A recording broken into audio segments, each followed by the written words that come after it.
सोनल के बताए एड्रेस पर पहुंचकर सिद्धार्थ ने गाड़ी रोक दी।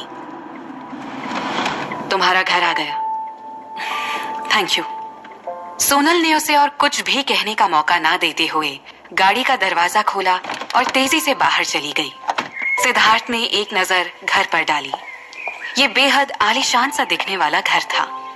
घर के सामने एक बड़ा सा गार्डन था जहां एक से बढ़कर एक खूबसूरत फूलों के पौधे लगे हुए थे। इतना तो पक्का था कि वो काफी अच्छे घराने से बिलोंग करती है। सिद्धार्थ उसे तब तक जाता देखता रहा जब तक वो गेट खोलकर अंदर नहीं चली गई। उसने एक सिगरेट जलाई और गाड़ी वापस घुमा दी।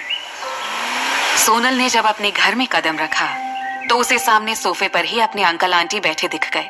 उसे उन्हें इस वक्त यहाँ बैठे देखकर थोड़ी हैरानी हुई। उसने घड़ी पर एक नजर डाली। सुबह के 11 बज रहे थे।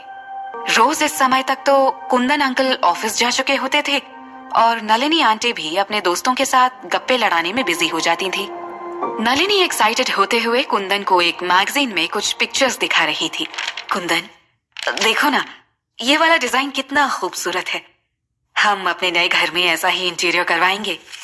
और ये वाला शो पीस, ये तो बहुत ही खूबसूरत है। मुझे ये भी अपने घर में चाहिए। सोनल उनके सामने नहीं पढ़ना चाहती थी, सो उसने चुपचाप अपने कदम सीढ़ियों की तरफ बढ़ा दिए। मगर इससे पहले कि वो ऊपर पहुंचती, पायल तेजी से दौड़ती हुई नीचे आ गई। शायद उसने सोनल को अंदर आते हुए देख लिया था। उसने नाराजगी से पूछा, सोनल, कहाँ थी तुम पूरी रात?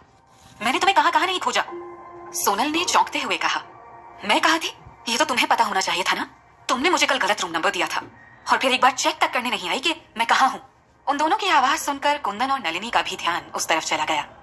नलिनी सोफे से उठकर सोनल के करीब आती हुई बोली, ओह, तो फुर्सत मिल गई मैडम को वापस घर आने की। जानती भी हो तुम्हारी वजह से हमें क्या क्या सुनना पड़ता है। एक तो बिना माँ बाप की लड़की, ऊपर से ऐसे लक्षण। रात रात भर कहाँ गायब रहती है किसी को नहीं पता। अड़ोस पड़ोस के लोग तो अब तरह तरह की बातें बनाने लग गए हैं। सोनल कोई जवाब देती उससे पहले ही पायल ने अपने मुंह पर हाथ रखकर शॉकिंग रिएक्शन देते हुए पूछा, सोनल, ये तेरे गले के पास निशान कैसे हैं? इतना सुनते ही नलिनी ने झपट कर सोनल का हाथ खींचते हुए उसे अपनी तरफ घुमा लिया और अपनी आंखें बड़ी करते हुए उसे ऊपर से नीचे तक देखने लगी।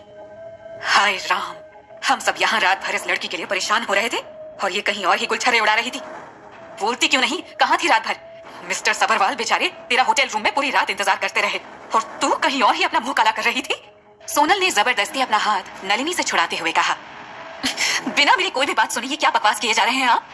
कल तक तो उसके अंकल आंटी और बहन उस पर अपना प्यार लुटाते नहीं थकते थे, फिर आज एक ही रात में वो इतना कैसे बदल गए थे, ये उसकी समझ में नहीं आ रहा था।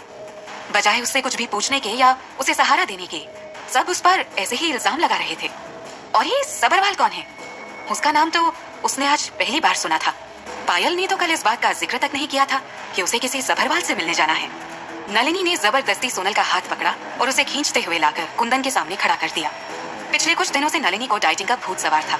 सिवाय सलाद पत्तों के शायद ही कुछ और खाती थी। इतनी कम खुराक के बावजूद भी उसकी ताकत सोनल को हैरान कर गई। उसने इतनी जोर से सोनल का हाथ पकड़ रखा था कि अपनी पूरी ताकत लगाकर भी वो उसकी पकड़ से छूट नहीं पाई और कसमसा कर रह गई। नलिनी ने अब तंज कसते हुए कहा, कुंदन, तुम्हें इस लड़की के लिए बुरा लग रहा था ना? जरा पूछो अपनी प्यारी भतीजी से किसके साथ थी कल ये पूरी रात? इसके भरोसे तुम उस सबरवाल से बिजनेस डील करने की सोच रहे हो। अगर लोगों को इसके कारनामों का पता चल गया तो जो हमारे बने बनाए बिजनेस पार्टनर्स हैं वो भी मेहता ग्रुप ऑफ कंपनीज को छोड़कर भाग जाएंगे। कुंदन ने उसे एक बार ऊपर से नीचे तक देखा और अपनी आवाज में कड़वाहट लाते हुए बोला, ये सब क्या है सोनल? मुझे तुमसे ऐसी हरकत की जरा भी उम्मीद नहीं थी। अच्छा ही हुआ जो भैया भाभी ये दिन देखने के लिए आज जिंदा नहीं है, वरना वो तो जीते जी मर जाते। पायल धीमे कदमों से एक एक सीढ़ियां उतरती हुई नीचे आई। उसके चेहरे पर एक तिरछी स्माइल थी, मानो सोनल की इस हालत को देखकर उसे मजा आ रहा हो। उसने उन तीनों के करीब आते हुए कहा, मॉम, डैड, मैं जानती हूँ ये इडियट कल सबरवाल से नहीं मिली, लेकिन आप लोगों को इतना हाइपर होने की जरूरत नहीं है। नमम ने मुझे प्रॉमिस किया है कि वो हमारे लिए ये डील किसी और के साथ फाइनल करवा देगा, सो डोंट वरी। सोनल ने हैरानी से अपनी बहन की तरफ देखा। पायल, तुम भी? इससे आगे वो कुछ बोल नहीं पाई। उसने केवल एक रात होटल ग्रैंड पैलेस में बिताई थी और एक ही रात में मानो उसकी पूरी दुनिया बदल गई थी। उसे ऐसा लग रहा था जैसे वो कोई बुरा सपना देख रही है या फिर कल रात की ही तरह शायद गलती से किसी और घर में आ गई है। इतने सालों से जो अंकल आंटी और बहन उस पर अपना प्यार लुटाते नहीं थकते थे, आज वो उससे किसी अजनबी के जैसा बर्ताव कर रहे थे। और नमम, वो तो इंडिया से बाहर था। फिर पायल किस बारे में बात कर रही है?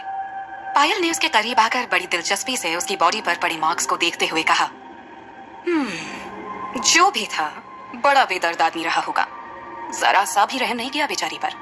वैसे नमन तो कह रहा था तुम शादी से पहले इन सब चीजों में जरा सा भी इंटरेस्टेड नहीं हो, तो फिर ये सब कैसे? खैर, तुम्हारी लाइफ है, जो चाहे करो। फिर उसने एक हल्की सी हंसी हंसते हुए ऊपर की तरफ देखकर पुकारा, नमन बेबी, नीचे आ जाओ, देखो तो कौन आया है। सोनल को यह सुनकर धक्का लगा। नमन यहाँ है, उसके घर में, और उसे खबर तक नहीं। सीढ़ियों पर कदमों की आहट हुई और कुछ ही पलों के बाद नमन सोनल के सामने खड़ा था। सोनल अब तक उसे हैरानी से देख रही थी। उसे अब तक यकीन नहीं हो रहा था कि नमन उसके सामने खड़ा था। नमन, तुम तो फ्रांस में थे ना? तो फिर अचानक यहाँ कैसे? मुझे किसी ने बताया भी नहीं। बड़ी मुश्किल से सोनल के मुंह से आवाज निकली। नमन ने गहरी सांस लेते हुए एक बार सोनल की तरफ देखा और अपनी नजरें फेर ली। उसने सोनल की बात का कोई जवाब नहीं दिया। तुमसे किसने कहा नमन फ्रांस में था? नलिनी ने इस बार सोनल का मजाक उड़ाते हुए कहा। इनफैक्ट नमन तो कभी इंडिया से बाहर गया ही नहीं था। वो हमेशा से यही था, उसके साथ जिससे वो प्यार करता है, अपनी पायल के साथ था वो। नलिनी के इतना कहते ही पायल ने धीरे से अपना हाथ बढ़ाकर नमन का हाथ पकड़ लिया और उसके बेहद करीब आकर खड़ी हो गई। सोनल की आंखों में आंसू आ गए। उसने एक नजर नमन के ऊपर डाली और लड़खड़ाती आवाज में पूछा, नमन, तुमने मुझे धोखा दिया? क्यों? मैंने तो सिर्फ तुमसे ही प्यार किया था, अपनी पूरी जिंदगी तुम्हारे नाम कर दी थी। अगर तुम्हें इस रिश्ते से कोई प्रॉब्लम थी तो मुझसे कहते, लेकिन इस तरह मुझे धोखा देकर मेरी बहन के साथ। जब नमन ने कोई जवाब नहीं दिया तो सोनल ने उसे पकड़कर झकझोरते हुए पूछा, क्यों किया ऐसा मेरे साथ?